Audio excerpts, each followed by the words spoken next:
Arctic ocean में स्थित Norwegian द्वीपसमूह स्वालबार्ड पृथ्वी पर सबसे उत्तरी बसे हुए स्थानों में से एक है। अपने नाटकीय परिदृश्य, अद्वितीय वन्य जीवन और समृद्ध इतिहास के लिए प्रसिद्ध, स्वालबार्ड शोधकर्ताओं, साहसी लोगों और सुदूर और प्राचीन आर्कटिक वातावरण का अनुभव करने के इच्छुक लोगों के लिए एक प्रकाश स्तंभ के रूप में कार्य करता है।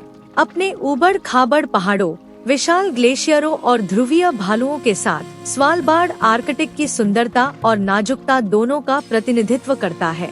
मुख्य भूमि नॉर्वे और उत्तरी ध्रुव के बीच स्थित स्वालबार्ड 9 मुख्य द्वीपों से बना है, जिसमें स्पिट्सबर्गेन सबसे बड़ा और सबसे अधिक आबादी वाला है। द्वीप समूह लगभग 61,022 वर्ग किलोमीटर के क्षेत्र में फैला हुआ है, जो इसे एक विशाल लेकिन कम आबादी वाला क्षेत्र बनाता है। आर्कटिक सर्कल के भीतर इसका स्थान इसे चरम जलवायु परिस्थितियों के अधीन करता है, जिसमें लंबी अंधेरी सर्दियां और छोटी चमकदार गर्मियां होती हैं। सर्दियों के दौरान ध्रुवीय रातें इस क्षेत्र को निरंतर अंधेरे में डुबो देती हैं, जबकि गर्मियों के महीनों में मध्यरात्रि का सूरज आता है, जहां दिन का उजाला 24 घंटे रहता है। स्वालबार्ड में तापमान सर्दियों में -14 डिग्री सेल्सियस से लेकर गर्मियों में 6 डिग्री सेल्सियस तक होता है। आर्कटिक में स्थित होने के बावजूद स्वालबार्ड की जलवायु उत्तरी अटलांटिक धारा के कारण समान अक्षांशों पर स्थित अन्य क्षेत्रों की तुलना में अपेक्षाकृत हल्की है।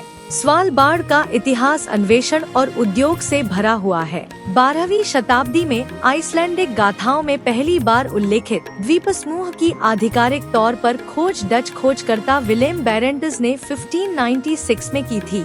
इसकी रणनीतिक स्थिति और प्रचुर संसाधनों ने सदियों से व्हेलर्स, खनिकों और ट्रैपर्स को आकर्षित किया। 17वीं और 18वीं शताब्दी में व्हेलिंग ने स्थानीय पारिस्थितिकी तंत्र, विशेष रूप से बोहेड व्हेल आबादी को काफी प्रभावित किया। 1920 में स्वालबार्ड संधि पर हस्ताक्षर करने से द्वीप समूह पर नॉर्वे की संप्रभुता स्थापित हुई, जबकि संधि पर हस्ताक्षर करने वाले देशों के नागरिकों को वाणिज्यिक गतिविधियों में शामिल होने का अधिकार दिया गया। इस अनूठी स्थिति ने स्वालबार्ड के विकास को आकार दिया है, विशेष रूप से इसके कोयला खनन उद्योग को, जिसने 20वीं सदी के अधिकांश समय में अर्थव्यवस्था पर अपना दबदबा बनाए रखा। आज स्वालबार्ड वैज्ञानिक अनुसंधान, पर्यटन और आर्कटिक अन्वेषण का केंद्र है। स्वालबार्ड का सुदूर और कठोर वातावरण वन्य जीवों की आश्चर्यजनक विविधता का घर है। यह ध्रुवीय भालुओं के लिए एक महत्वपूर्ण निवास स्थान है,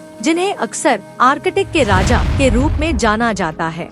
द्वीप समूह की लगभग 2500 की मानव आबादी की तुलना में अनुमानित 3000 ध्रुवीय भालू अधिक हैं। अन्य प्रतिष्ठित प्रजातियों में आर्कटिक लोमड़ी, स्वालबार्ड हिरन, वालरस और कई प्रकार की सील शामिल हैं। गर्मियों के दौरान पक्षी जीवन प्रचुर मात्रा में होता है, जिसमें पफिन, गिलमोट और आर्कटिक टर्न जैसी प्रजातियां बड़ी कॉलोनियों में घोंसला बनाती हैं।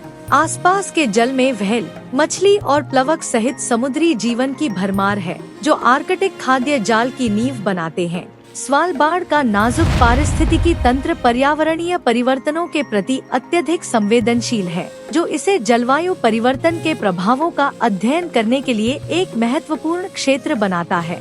बढ़ते तापमान के कारण ग्लेशियर पीछे हट रहे हैं और देशी प्रजातियों के आवास में व्यवधान आ रहा है। आर्कटिक के प्रवेश द्वार के रूप में स्वालबार्ड की स्थिति इसे वैज्ञानिक अनुसंधान के लिए एक केंद्र बिंदु बनाती है। द्वीप समूह में कई शोध संस्थान हैं, जिनमें स्वालबार्ड में यूनिवर्सिटी सेंटर (UNIS) और स्वालबार्ड ग्लोबल सीड वॉल्ट शामिल हैं। UNIS आर्कटिक जीव विज्ञान, भूविज्ञान और भूभौतिकी में विशेषज्ञता रखता है, जो दुनिया भर के वैज्ञानिकों और छात्रों को आकर्षित करता है। स्वालबार्ड ग्लोबल सीड वॉल्ट, जिसे अक्सर डूम्सडे वॉल्ट के रूप में जाना जाता है, लगभग हर देश के बीजों की सुरक्षा करता है, जो वैश्विक कृषि आपदाओं के मामले में बैकअप प्रदान करता है।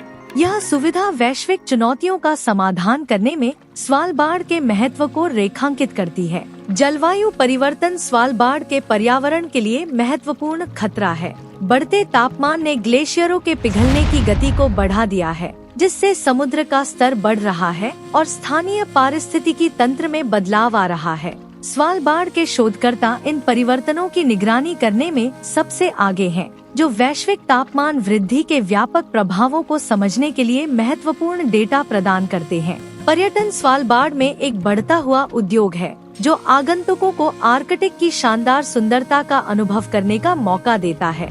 लॉन्गयरबेन प्रशासनिक केंद्र और सबसे बड़ी बस्ती अधिकांश यात्रियों के लिए प्रवेश द्वार के रूप में कार्य करती है। लोकप्रिय गतिविधियों में डॉग स्लेजिंग, स्नोमोबिलिंग, ग्लेशियर हाइकिंग और वन्यजीव सफारी शामिल हैं। द्वीप समूह के चारों ओर क्रूज ध्रुवीय भालू, वालरस और लुभावने ग्लेशियरों को देखने के अनूठे अवसर प्रदान करते हैं। सर्दियों के दौरान द नॉर्दर्न लाइट्स और गर्मियों में मध्यरात्रि का सूरज प्रमुख आकर्षण है।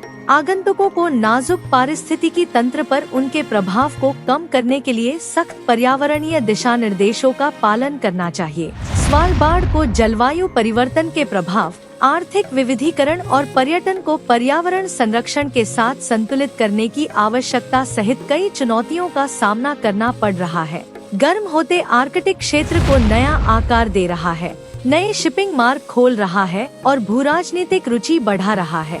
इन चुनौतियों के बावजूद स्वालबार्ड सतत विकास के अवसर प्रदान करता है। अक्षय ऊर्जा, वैज्ञानिक अनुसंधान और इकोटूरिज्म में निवेश प्रगति और संरक्षण के बीच संतुलन सुनिश्चित कर सकता है। स्वालबार्ड की आबादी विविधतापूर्ण है, जिसमें 50 से अधिक देशों के निवासी हैं। यह बहुसांस्कृतिक समुदाय एक अनोखे वातावरण में पनपता है, जहां अस्तित्व के लिए सहयोग आवश्यक है। लॉन्गयरबेन एक जीवंत शहर है जहां स्कूल, दुकानें और सांस्कृतिक कार्यक्रम होते हैं जो इसके अंतर्राष्ट्रीय चरित्र को दर्शाते हैं। स्वालबार्ड में जीवन के सबसे आकर्षक पहलुओं में से एक इसका कानूनी ढांचा है। स्वालबार्ड संधि द्वारा निर्धारित अनुसार द्वीप समूह एक वीजा मुक्त क्षेत्र है, जो संधि देशों के नागरिकों को वहां रहने और काम करने की अनुमति देता है। हालांकि कठोर वातावरण और जीवन की उच्च लागत का मतलब है कि केवल सबसे दृढ़ व्यक्ति ही स्वालबार्ड को अपना घर बनाना चुनते हैं। स्वालबार्ड आर्कटिक की सुंदरता और चुनौतियों का एक सूक्ष्म जगत है। इसकी अनूठी भूगोल, समृद्ध इतिहास और जीवंत पारिस्थितिकी तंत्र इसे वैश्विक महत्व का स्थान बनाते हैं। जैसा कि आर्कटिक में अभूतपूर्व परिवर्तन जारी है, स्वालबार्ड मानव गतिविधि और प्राकृतिक संरक्षण के बीच नाजुक संतुलन के एक प्रहरी और प्रतीक के रूप में खड़ा है। संधारणीय प्रथाओं को अपनाने और अंतर्राष्ट्रीय सहयोग को बढ़ावा देने के द्वारा हम यह सुनिश्चित कर सकते हैं कि यह आर्कटिक वंडरलैंड आने वाली पीढ़ियों के लिए एक संपन्न केंद्र बना रहे।